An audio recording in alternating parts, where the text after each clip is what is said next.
پہلے سینٹ میں یہ بل گیا، آپ لوگوں نے مخالفت نہیں کی، لیکن آپ کے ایک سینیٹر کو توڑا گیا تھا.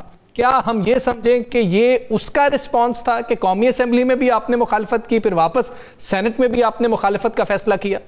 نہیں، ایسا نہیں تھا. ہمیں انسٹرکشنز یہی تھی کہ آپ نے حمایت نہیں کرنی ہے، اور دوسری انسٹرکشن یہ تھی کہ جس طرح باقی اپوزیشن کرے اسی طرح سے کر لیں. میں نے اس وقت بھی تجویز دی تھی اپنا علی ظفر صاحب کو، تو ان کا خیال یہ تھا کہ نہیں، ہم اپوز کر کے باہر نکل جائیں گے. تو پھر جو ہے نا وہ اسی طرح سے پہلا دن تو اسی طرح سے ہم نے کر لیا. پھر اس کے بعد جب مزید اس کو سوچا، مولانا صاحب سے ہدایت لی، تو پھر اس کے بعد ہم نے یہ فیصلہ کیا کہ نہیں، اس کو اس طرح سے نہیں کرتے، کم از کم ہم ریکارڈ پہ لائیں اپنی باتیں.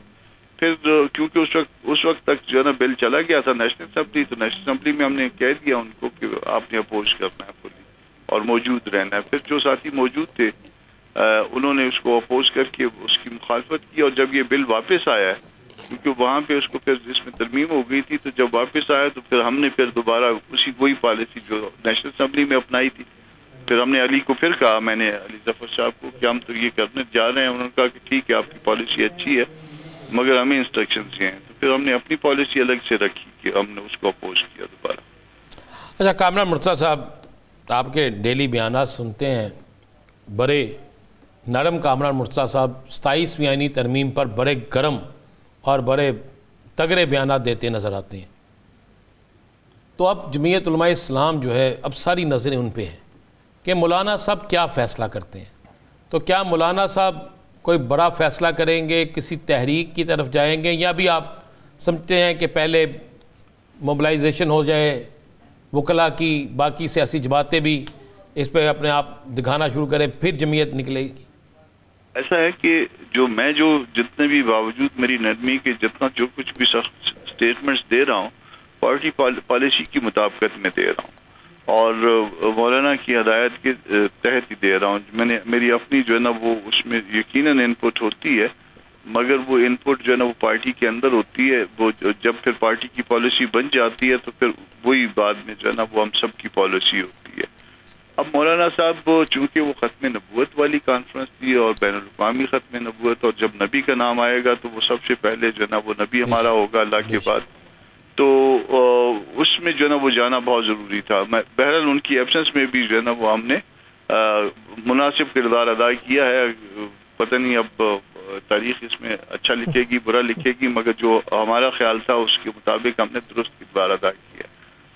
آگے بھی مولانا نے جو ہے وہ 23 کو اجلاس طلب کر لیا مجلس شورا کا. 19 اور 20 کی درمیانی شب کو شاید یہ آئیں گے، ایک آدھ دن تھکاوٹ ہوتی ہے، تو یہ 23 کو جو ہے نا وہ اجلاس طلب کر لیا، اور اس میں پہلے نمبر پہ جو ایجنڈا ہے یہی ہے. اب وہ پھر باقی ساتھیوں کی جو ہے نا وہ جب ان پٹ آ جائے گی اس کے مطابق جو ہے وہ پھر آگے چلیں گے. مین وائل دیکھتے ہیں کہ باقی دوست بھی کیا کر رہے ہیں، کیا کرتے ہیں. ہم پھر اپنا بھی ایک دائیں عمل بن جائے گا ہمارا بھی 23 تک انشاءاللہ. ثاقب صاحب. کامران صاحب، یہ جو آئینی عدالت اب بن چکی ہے، اگر ہم اس کو تھوڑا سا اس کا جائزہ لیں تو اس میں جو ججز اپوائنٹ کیے گئے ہیں سپریم کورٹ سے، امین الدین خان صاحب سربراہ تھے لیکن چوتھے نمبر پر تھے، حسن اظہر رضوی 9ویں نمبر، پھر 21ویں نمبر پر عامر فاروق صاحب، اور علی باقر نجفی 23ویں نمبر پر. اسی طرح کے آغا 5ویں نمبر پر سندھ ہائی کورٹ میں تھے. ارشد حسین شاہ صاحب کا بیک گراؤنڈ نہیں ہے اس طرح کا، وہ جی بی میں رہے ہیں چیف جج وہاں پہ، لیکن ان کا وہ کانسٹیٹیوشنل میٹرز میں جی ڈیپٹی اٹارنی جنرل میں ان کو لے جائے گیا، اور پھر جی بی میں جو کچھ بھی ان کا وہ ہے باقی جی بی میں. جی تو میں جو سلیکشن آف ججز ہے کانسٹیٹیوشنل کورٹ کی، کہ جس پر سپریم کورٹ کے ججمنٹس بائنڈنگ نہیں ہوگے، اور اس میں انہوں نے ایک مطلب آئین کی تشریح کرنی ہے، تو یہ جو ججز کی سلیکشن ہے اس کو آپ کیسے دیکھتے ہیں؟ نہیں یہ درست نا، اسی لیے تو ہم کہہ رہے ہیں نا کہ یہ معاملہ جو ہے دیکھیے سپریم کورٹ کے جج کو جو ہے وہ لانے کا بھی طریقہ ہے اور لے جانے کا بھی طریقہ ہے. ان کو جو ہے نا وہ لانے کا طریقہ تو آپ نے دیکھ لیا، باقی جو ہے نا اچھے لوگ ہیں، شرفا ہیں، شریف آدمی جو ہے نا اس ملک میں جو ہے وہ پھر اچھا چلتا ہے. کیونکہ جی کامران صاحب، کیونکہ مطلب جہاں تک لکھ دیا گیا کہ جو سپریم کورٹ کے فیصلے بائنڈنگ نہیں ہو گئے. اب یہ بھی ایک بات آ رہی ہے, فار ایگزامپل سپریم کورٹ کا 17 ججز کا کوئی طے شدہ کو فیصلہ ہے, انہوں نے کوئی آئین کی تشریح کی کسی معاملے میں, تو اگر آئینی عدالت میں 3 یا 5 جج بیٹھ کر بھی اس کے خلاف فیصلہ دے دیں تو یہ جو ہے وہ فیصلہ برقرار رہے گا, وہ ختم ہو جائے گا. تو یہ جو اس سچویشن کو ذہن میں رکھ کر میں بات کر رہا ہوں کہ اتنے بڑے جب اختیارات آ گئے ہیں وفاقی آئینی عدالت کے پاس, اور ججز جو خاص طور پر جسٹس امین الدین خان صاحب کا جب آئینی جو بینچ کے سربراہ بنے تھے تب سے پہلے بھی ان کے کانسٹیٹیوشنل میٹرز میں کوئی انہوں نے ججمنٹس نہیں, سول میٹرز میں وہ لائے گئے تھے شروع سے آخر تک. تو باقی کچھ ججز کا بھی اسی طرح ہی آتا ہے, تو یہ کیسے چلے گا نظام آگے؟ نظام نہیں چل پائے گا. یہ آپ کو کہیں نہ کہیں پہ جا کے اس کا ریورسل جو ہے نا وہ ریکوائرڈ ہوگا, مگر اس وقت تک کتنی خرابی پیدا ہو جائے گی یہ پھر جو ہے نا وہ نہیں کہہ سکتے. دیکھیے سپریم کورٹ بھی جو ہے نا وہ کوئی اپنے فیصلے کوئی گھر سے تو نہیں بنا کے لاتی تھی نا, یا لاتی ہے, وہ بھی جو ہے نا قانون کے مطابق فیصلے دیتی تھی یا دیتی ہے. وہ بھی ایک کانسٹیٹیوشنل کورٹ ہے, کانسٹیٹیوشن کورٹ تھی اور کانسٹیٹیوشن کورٹ ہے اور یہ رہے گی. اب یہ اس کے اوپر جو ہے نا ایک وفاقی دستوری عدالت بنا دینا یا جس کے فیصلے جو ہے نا وہ اپنے ہوں گے اور اس پہ بائنڈنگ نہیں ہوں گے, یہ ایسا نظام ہے جس سے جو ہے نا یہ جوڈیشل انارکی پیدا ہوگی. اس کو کل ہم اس نتیجے پہ پہنچیں گے الٹیمیٹلی کہ جو کچھ ہوا ہے غلط ہوا ہے, اور جب اس نتیجے پہ پہنچیں گے تو جو لوگ اس کے ذمہ دار ہیں ان کی طرف انگلیاں یقیناً اٹھیں گی. اچھا کامران صاحب, استعفے ججز کے 3 استعفے آگے. خواجہ سعد رفیق مسلم لیگ نون سے تعلق ہے, بڑے نظریاتی وہ کارکن بھی ہیں اور بڑے دبانگ بھی ہیں.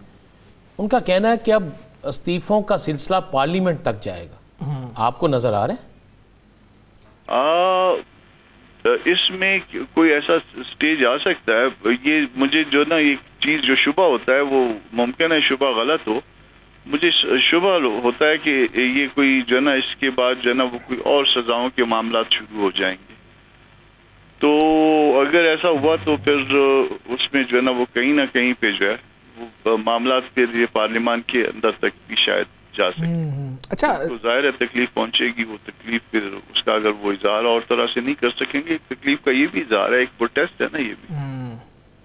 اچھا, یہ سعد رفیق صاحب نے یہ کہا کہ فالٹ لائنز کو پور کرنا جو ہے وہ مناسب عمل ہوگا, ججز کے استعفوں پر جو ہے ڈھول نہ پیٹا جائے. یعنی کہ سر فالٹ لائنز تو ہیں, کیونکہ آپ لوگوں کو بھی اعتراض رہا کئی فیصلوں کے اوپر, نون لیگ اعتراض کرتی رہی, Peoples Party P T I بھی اعتراض کر رہی ہے. فالٹ لائنز کو آپ سمجھتے ہیں کہ ایڈریس کیا گیا ہے یا فالٹ لائنز کو ایڈریس نہیں کیا گیا, تمام لائنز ہی ادھر ادھر کر دی گئی ہیں؟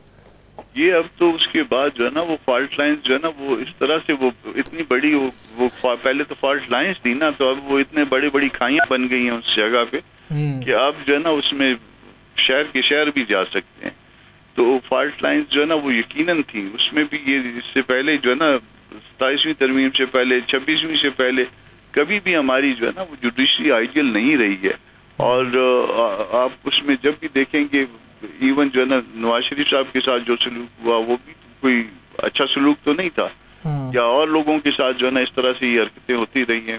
اس کے ساتھ اپنا یوسف رضا گیلانی کے ساتھ اسی طرح سے, اور باقی یہ سارا کچھ ہوتا رہا ہے. مگر یہ فالٹ لائن جو ہے نا یہ شاید جوڈیشری نے اکیلے نہیں کریٹ کی.